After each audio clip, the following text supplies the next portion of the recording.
বন্ধুরা আসসালামু আলাইকুম, রত্নাস ব্লগে আপনাদেরকে স্বাগতম। বন্ধুরা পাটিসাপটা পিঠা বানাবো।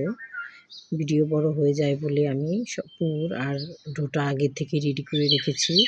আপনারা যদি মনে করেন যে না আপনি ডোটাও দেখাবেন কিভাবে করেছেন, পুরটাও দেখাবেন কিভাবে করেছেন, তাহলে আমাকে কমেন্টে জানাবেন, আমি সম্পূর্ণটাই দেখাবো। কারণ ভিডিও বড় হয়ে যায় বলে আমি ছোট করেই দেখালাম। পাটিসাপটা পিঠাকে যে ডোটা দিয়ে তারপরে যে পুরটা রেডি করেছি, পুর রেডি। আমি এখন এটার উপর একটু ঢাকনা দিয়ে ঢেকে দিব যেন এই পিঠাটা পুরোপুরি সিদ্ধ হয়। তো বন্ধুরা এই যে আমি পিঠার পুরটা দিয়ে দিলাম। পুরটা আমি তৈরি করেছি দুধ দিয়ে এবং পোলাওর চাল বেটে এটার মধ্যে, আর খেজুরের গুড় দিয়ে আমি পুরটা রেডি করেছি।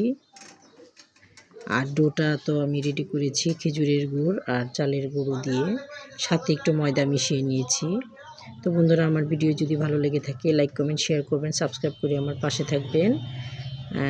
আরও একটা পিঠার ভিডিও দিব আপনাদেরকে দেখানোর জন্য, আপনারা দেখতে থাকুন। পিঠাগুলি অনেক মজা হয়েছে। বন্ধুরা আজ এই পর্যন্তই। পিঠাগুলি কেমন হয়েছে কমেন্টে জানাবেন, দেখতে কেমন হয়েছে কমেন্টে জানাবেন। খাওয়াতে পারলে হয়তো খাওয়ার রিভিউটাও দিতে পারতেন, কিন্তু এটা তো আর সম্ভব না। যথারীতি ছোট করার চেষ্টা করি বন্ধুরা, তাও সুন্দর করে দেখাতে গেলে একটু বড় হয়ে যায়। বন্ধুরা আজ এই পর্যন্তই। আসসালামু আলাইকুম।